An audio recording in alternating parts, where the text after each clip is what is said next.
6th to 10th ஹிஸ்ட்ரியிலிருந்து most இம்பார்ட்டண்டான question and answers பார்க்க போகிறோம். ஃப்ரெண்ட்ஸ், நீங்கள் இன்னும் சேனலை சப்ஸ்கிரைப் பண்ணலை அப்படின்னா சப்ஸ்கிரைப் பண்ணிக்கோங்க. கூடவே பக்கத்தில் இருக்க பெல் ஐக்கானையும் கிளிக் பண்ணிக்கோங்க.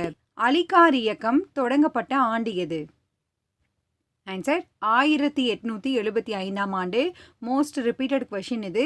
அலிகார் இயக்கம் தொடங்கப்பட்ட ஆண்டு 1875. இதனை தொடங்கியவர் யாருன்னு பார்த்தீங்கன்னா சர் சையத் அகமது கான். மேலும் 1875ஆம் ஆண்டு நமக்கு ஆரிய சமாஜம் பஞ்சாப்ல நிறுவப்பட்டது. இரண்டாவது கேள்வி, பார்சி சீர்திருத்த இயக்கம் எங்கு தொடங்கப்பட்டது? ஆன்சர் பம்பாய். பார்சி சீர்திருத்த இயக்கம் தொடங்கப்பட்ட இடம் பம்பாய். 1851இல் பர்துன்ஜி நௌரோஜி என்பார் இவ்வியக்கத்தை ஏற்படுத்தினார். மூன்றாவது கேள்வி, கூற்று 1, அயோத்திதாசர் சாக்கிய பௌத்த சங்கம் என்னும் அமைப்பை பம்பாயில் நிறுவினார். கூற்று 2, ஒரு பைசா தமிழன் என்பது இவருடைய வாராந்திர பத்திரிகை ஆகும். இரண்டுமே மிக முக்கியமான பாயிண்ட்ஸ். இதற்கான சரியான விடை கூற்று 2 மட்டுமே சரியானது.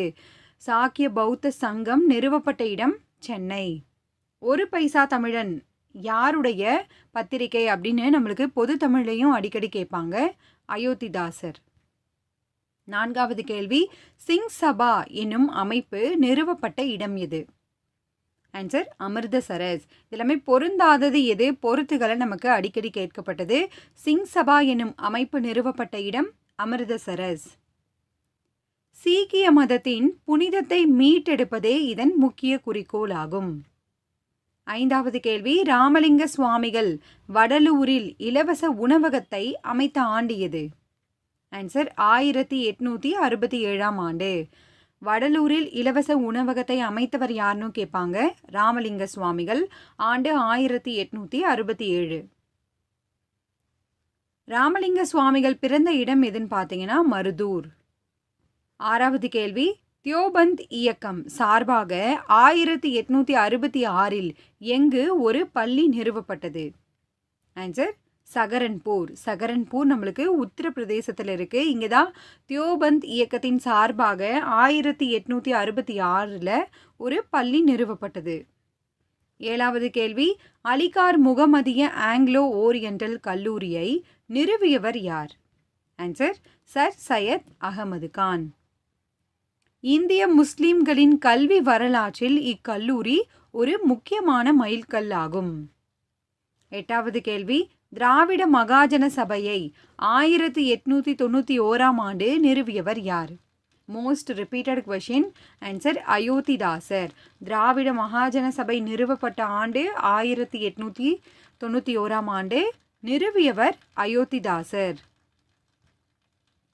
இந்த அமைப்பின் முதல் மாநாடு எங்கு நடத்தப்பட்டது அப்படின்ற கேள்வி கேட்டிருக்காங்க. நீலகிரி. ஒன்பதாவது கேள்வி, பாரிஸ் அமைதி மாநாடு எப்போது நடைபெற்றது? Most repeated question. ஆன்சர் 1919ஆம் ஆண்டு ஜனவரி மாதம். பாரிஸ் அமைதி மாநாடு ஜனவரி 1919. பத்தாவது கேள்வி, வேதங்களுக்கு திரும்புவோம் என்பது கீழ்கண்ட எந்த சபையின் முக்கிய முழக்கம்? ஆன்சர் ஆரிய சமாஜம். வேதங்களுக்கு திரும்புவோம் அப்படின்றது ஆரிய சமாஜத்தின் ஒரு முக்கிய முழக்கம். அடுத்து கூற்று 1, உண்மை விளம்பி என்பதே பார்சி இயக்கத்தின் தாரக மந்திரம். கூற்று 2, இவ்வியக்கம் பம்பாயில் தொடங்கப்பட்டது. சரியான விடை கூற்று 2மே சரியானது. 12வது கேள்வி, தக்கான கல்வி கழகத்தை நிறுவியவர் யார்? Most repeated question. Answer MG Ranade. Deccan கல்வி கழகம் எம்ஜி ரானடே. 13வது கேள்வி, ராமகிருஷ்ண மிஷனை நிறுவியவர் யார்? ஆன்சர் நரேந்திரநாத் தத்தா. அதாவது விவேகானந்தர். விவேகானந்தர் தான் நரேந்திரநாத் தத்தா என்று அழைக்கப்பட்டார். இவர் தான் ராமகிருஷ்ண மிஷனை நிறுவியவர். 14வது கேள்வி, கூற்று 1, நியூ இந்தியா காமன்வெல்த் செய்தித்தாள்கள் மூலம் பிரம்ம ஞான சபை கருத்துக்களை பரப்பியவர் அன்னி பெசன்ட். கூற்று 2, கர்னல் ஆல்காட்டின் மறைவுக்கு பின்னர் பிரம்ம ஞான சபையின் தலைவராக தேர்ந்தெடுக்கப்பட்டவர் அன்னி பெசன்ட். இதற்கான சரியான விடை கூற்று 2மே சரியானது. யாருடைய மறைவுக்கு பின்னர் அப்படின்றத பார்த்துக்கோங்க. இந்த செய்தித்தாள்கள் நமக்கு ரிப்பீட்டடாக கேட்கக்கூடியது. நியூ இந்தியா காமன்வெல் யாருடையது அப்படின்னு பார்த்தீங்கன்னா அன்னி பெசன்ட் உடையது. 15வது கேள்வி, நிரங்காரி இயக்கத்தை நிறுவியவர் யார்? Most repeated question. Answer Baba Dayal Das. Nirankari இயக்கத்தை நிறுவியவர் பாபா தயாள் தாஸ். இந்த இயக்கம் நிறுவப்பட்ட இடம் பஞ்சாப். 16வது கேள்வி, அகாலி இயக்கத்தின் முன்னோடி அமைப்பு இவற்றுள் எது? அகாலி இயக்கத்தின் முன்னோடி அமைப்பு சிங் சபா. 17வது கேள்வி, 1882 திராவிடர் கழகம் என்னும் அமைப்பை நிறுவியவர் யார்? ஆன்சர் ஆப்ஷன் டி, ஜான் ரத்தினம் மற்றும் அயோத்திதாசர் இணைந்து இந்த திராவிடர் கழகம் என்னும் அமைப்பை 1882 ஆண்டு நிறுவினர். 18வது கேள்வி, ராமலிங்க அடிகளாரால் சமரச வேத சன்மார்க்க சங்கம் நிறுவப்பட்ட ஆண்டு எது? இதுவும் ரிப்பீட்டட் கொஸ்டின். ஆன்சர் 1865 ஆண்டு. இந்த கேள்விகள்லாம் நமக்கு பொது தமிழையும் கேட்டிருக்காங்க ஃப்ரெண்ட்ஸ். பின்னாளில் இது சமரச சுத்த சன்மார்க்க சத்திய சங்கம் என பெயர் மாற்றம் செய்யப்பட்டது. 19வது கேள்வி, விதவை மறுமண சங்கத்தை ஏற்படுத்தியவர் யார்? இந்த சங்கம் ஏற்படுத்தப்பட்டது 1861 ஆண்டு. ஏற்படுத்தியவர் யாருன்னு பார்த்தீங்கன்னா மகாதேவ் கோவிந்த் ரானடே, எம்ஜி ரானடே.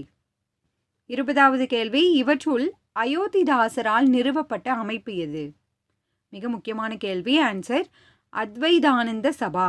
அயோத்திதாசரால் நிறுவப்பட்டது அத்வைதானந்த சபா. சத்ய சோதக் சமாஜ் அப்படின்றது ஜோதிபா பூலேவால் நிறுவப்பட்டது. 21வது கேள்வி, நாம்தாரி இயக்கம் என்பது? நாம்தாரி இயக்கம் என்பது சீக்கியர்களுக்கான ஒரு சீர்திருத்த இயக்கம். இதனை நிறுவியவர் யாருன்னு பார்த்தீங்கன்னா பாபா ராம் சிங். நிரங்காரி இயக்கம் பாபா தயாள் தாஸ், நாம்தாரி இயக்கம் பாபா ராம் சிங். 22வது கேள்வி, கூற்று 1 ராமலிங்க சுவாமிகள் பிறந்த இடம் கடலூர். கூற்று 2 அயோத்திதாசர் பிறந்த இடம் சென்னை. சரியான விடை கூற்று 2 மட்டுமே சரியானது. ராமலிங்க சுவாமிகள் பிறந்த இடம் சிதம்பரத்திற்கு அருகே உள்ள மருதூர். 23வது கேள்வி, பிரார்த்தனை சமாஜம் 1867 எங்கு நிறுவப்பட்டது? The most repeated question. Answer Bombay. இந்த ஆண்டு பார்த்துக்கோங்க, மிக மிக முக்கியம். 24வது கேள்வி, 1856 மறுமண சீர்திருத்த சட்டம் இயற்றப்பட்டது. கூற்று 2 ஈஸ்வரச்சந்திர வித்யாசாகர் தலைமையேற்ற இயக்கத்தின் விளைவாய் இது சாத்தியமானது. சரியான விடை கூற்று 2மே சரியானது. ஸோ இந்த சீர்திருத்த சட்டம் கொண்டு வருவதற்கு காரணமானவர் யாருன்னு கேட்டிருக்காங்க, ஈஸ்வர சந்திர வித்யாசாகர். இந்த ஆண்டு மிக மிக முக்கியம் ஃப்ரெண்ட்ஸ், நோட் பண்ணிக்கோங்க. அடுத்து 25வது கேள்வி, ஃபராசி இயக்கம் தொடங்கப்பட்ட ஆண்டு எது? ஆன்சர் 1818 ஆண்டு. ஃபராசி இயக்கம் 1818. இது ஷாஜி ஷரியத்துல்லா என்பவரால் தொடங்கப்பட்டது. 26வது கேள்வி, 1827 வஹாபி கிளர்ச்சி தோன்றிய இடம் எது? ஆன்சர் பரசத். வங்காளத்தில் உள்ள பரசத்தில் தான் இந்த வஹாபி கிளர்ச்சி 1827 தோன்றியது. 27வது கேள்வி, பிளாசி போரில் தோற்கடிக்கப்பட்டவர் யார்? மிக முக்கியமான கேள்வி. ஆன்சர் சிராஜ் உத் தௌலா. பிளாசி போருக்கான ஆண்டு அடிக்கடி தேர்வில் கேட்டிருக்காங்க. அது என்னன்னு பார்த்தீங்கன்னா 1757 ஆண்டு. இந்த போரில் ஆங்கில கிழக்கிந்திய கம்பெனியால் சிராஜ் உத் தௌலா தோற்கடிக்கப்பட்டார். 28வது கேள்வி, கூற்று 1 ஜார்க்கண்ட் மற்றும் ஒடிசா பகுதிகளில் கோல் கிளர்ச்சி நடத்தப்பட்டது. கூற்று 2 தலைமை ஏற்றவர்கள் யார் யார் அப்படின்னா பின்ராய் மற்றும் சிங்ராய். சரியான விடை கூற்று 2மே சரியானது. 29வது கேள்வி, கோல் கிளர்ச்சி நடைபெற்ற ஆண்டு எது? ஆண்டு, இடம், யார் யாரெல்லாம் தலைமை ஏற்றாங்க, இதெல்லாமே ரொம்ப முக்கியம். சரியான விடை 1831 முதல் 32 வரை. 30வது கேள்வி, சோட்டா நாக்பூர் குத்தகை சட்டம் நிறைவேற்றப்பட்ட ஆண்டு எது? Most repeated question. ஆன்சர் 1908 ஆண்டு. பொறுத்துகளை கூட நமக்கு அடிக்கடி கேட்டிருக்காங்க. இந்த சட்டம் மூலமாக பழங்குடியினர் நிலத்தில் பழங்குடியினர் அல்லாதோர் நுழைவது தடுக்கப்பட்டது. ஓகே ஃப்ரெண்ட்ஸ், இது வரைக்கும் பார்த்த கேள்விகளிலிருந்து உங்களுக்கான ஒரு கேள்வி, பாரிஸ் அமைதி மாநாடு எப்போது நடைபெற்றது? இதற்கான பதிலை கீழே கமெண்ட் பண்ணுங்கள். இந்த வீடியோ உங்களுக்கு பயனுள்ளதாக இருக்குது அப்படின்னு நினச்சிங்கன்னா மறக்காமல் லைக் பண்ணி சப்போர்ட் பண்ணுங்கள் ஃப்ரெண்ட்ஸ். தேங்க்யூ.